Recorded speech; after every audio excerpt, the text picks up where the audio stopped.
This is Morgan Showalter, and she's in pain. You have to always be aware, always be thinking, am I going to fall? This is Morgan Showalter in her sensible white shoes and a blue scarf that might help her hide the pain. And yes, everyone in the hallway is Morgan Showalter, or an actor rehearsing to play what's called a standardized patient. Each has multiple sclerosis. Symptoms are getting worse, so whether the person is Ms. or Mr. Showalter, the aim is to prepare for the scrutiny of an interprofessional medical team. Each actor's role is a teaching gig on a very important day. UMB's third annual IPE Day draws participants from all its schools. With the guidance of faculty and even the actors, students are given the opportunity to learn from, with, and about one another. Going in, several express high expectations and a desire to debunk myths. I think we all have stereotypes that we have in our head, images of what different professions are, what they do. I hope that today sort of breaks some of those down as we meet actual individuals in those professions. A lot of people look at physical therapists. First off, I've heard a lot of people think that we're personal trainers, kind of, and that's definitely not true. So one of my teachers likes to refer to us as biomechanical experts. So we know how the body works, how it's supposed to work, and we try to fix it when it's not working right. Oh, the graduate school. Well, we're all introverted, you know that. We don't talk to anybody, we don't do interviews, we don't go and do Interprofessional Education Day type things. So that's one of the big stereotypes, I think, surrounds graduate students, is they just kind of want to stay in the lab and they don't want to do anything outside of that. And, you see some people like that, but there's a lot of people outside of that. And it'll be good for them to kind of meet me, hopefully, and they can see that there's, we're not all like that. I feel that definitely the other professions probably think pharmacists count pills all day behind the counter and put it in a bottle and then give it to the patient. However, I want to demystify that myth of pharmacists, because we do much more than that, where we also do patient counseling and we have to deal with insurance and we have to call the doctors to make sure if there's ever something wrong with a medication or if there's a drug-drug interaction. Well, I think I kind of have this negative stereotype of doctors actually being sometimes too arrogant or not wanting to listen. And since if there is a hierarchy, a lot of times doctors are pretty high up. Two of my sisters are nurses, and so they kind of have shared some stories with me. And part of my motivation is I don't want to be that doctor who can't listen, who makes mistakes and causes problems for patients. We do more than just clean teeth. We do a lot of preventative therapy, so it'll be very nice. Working up the case of Morgan Showalter is no easy task, as 11 separate groups discover simultaneously. Students consult with one another in preparation for the patient to consult with them. Given a report of MS diagnosed at least 5 years ago, the team at each table reviews meds, mindset, dexterity, and the risks of living in an apartment upstairs.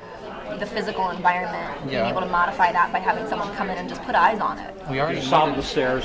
You can't get up the stairs. Right, I know. We already discussed that. We're getting a lawyer. Getting a lawyer? Regardless of this stage in the disease, it's going to get worse and worse. So I think he's been okay for this point on, but it's going to be a massive change. It would be easier for them to transition into a family setting, but if they're not okay with that, then they have to be okay with having all these other groups coming into them. So we don't know. We need to ask who's supportive in his or her life. The social network, definitely. Yeah, well, right now he's going to go to interrupt. Great teamwork. Asking any other things that jump out. That's helpless. Yeah, he feels powerless, helpless. Like I said, I think the peer support group. Well, who else can understand except other people with the same diagnosis? That's the thing with MS. You never know what's going to happen with the medications you tried on the person. So we can help him, and even occupational therapy, they could do more of the household items, and we could work on specifically his balance, but they could work with him on his coordination.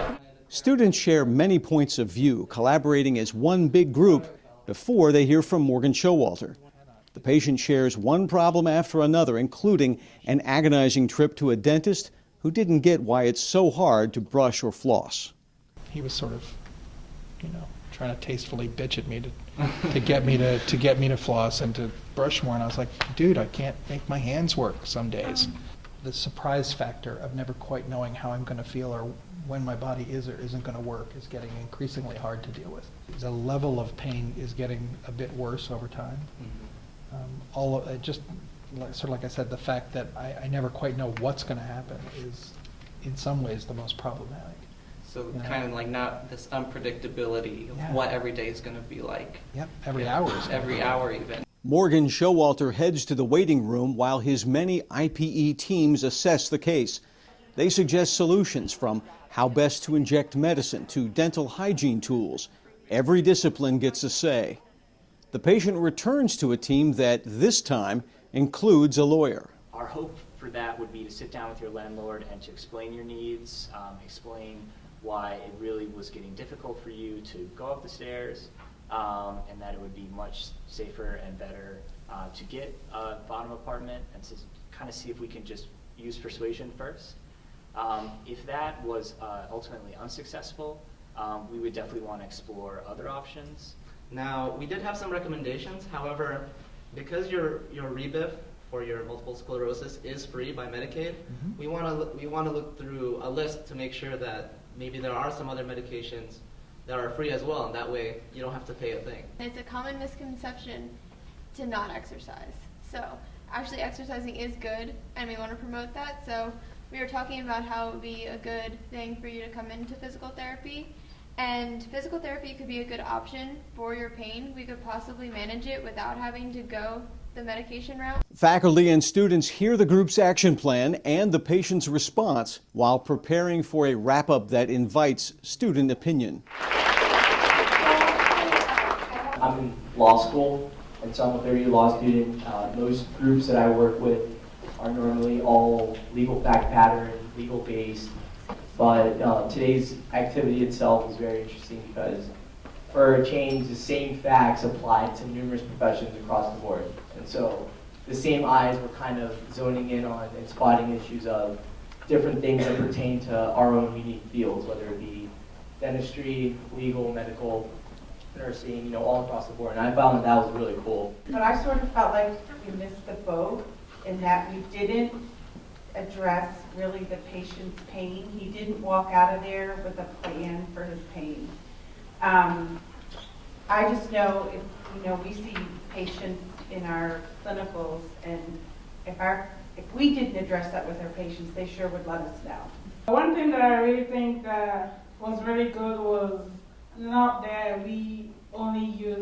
fact that we only used a real patient, but she also had the opportunity to give us feedback, and she gave us only positive feedback, so that proved to me that we did something really right. And it felt so good to, not just talk to the patient, but also hear how she felt about the whole process. When we were giving our treatment plan to the patients, kind of felt like he was leaving with a laundry list of things to do. I think it felt a little overwhelming for him. So I think what really needs to happen in the future is kind of prioritizing something for him. So when he leaves, or she leaves, I know some groups have her, a girl. So when he or she leaves, it seems like something tangible that they can take home. One of the things I took away that we could do better is always really listening to the patient and giving ample opportunity to find out what they know already, how they understand things, before we all jump in with all of our solutions and our plans and our referrals to fix everything. As IPE Day draws to an end, students reflect on its impact personally while taking in the comments. Among them was the social worker's point that each group had gained from a critique. It was given by none other than patient Morgan Showalter. It's my experience, I've only ever seen a physician one-on-one or a nurse one-on-one. So to have a group helping me, it's a little intimidating. I got to say, it's a little, not just because of all of you, but I mean in the context of interprofessional, if there's a group. Simultaneously, it was really encouraging to know there were that many options for help for me out there. I didn't have to rely on one person. I'm used to interacting with pharmacy students only, but because I know now that not only do I need to work for my patients, but for example, I might have a social work patient who needs my help, or it could be someone else's patient, but I am empowered knowing that other people are relying on me. Really sitting down for a minute to just think about the fields outside of your own, because I feel like that's hard to do before you have an experience like this where you can like see everyone's input on the different scenarios. A lot of the times with our group, we had a lot of strong feelings with how, you know, maybe one may seem more important. So this teamwork was needed for a lot of us, me as well, because I could definitely see where one would want to push more with their field than others, and they weren't as accepting.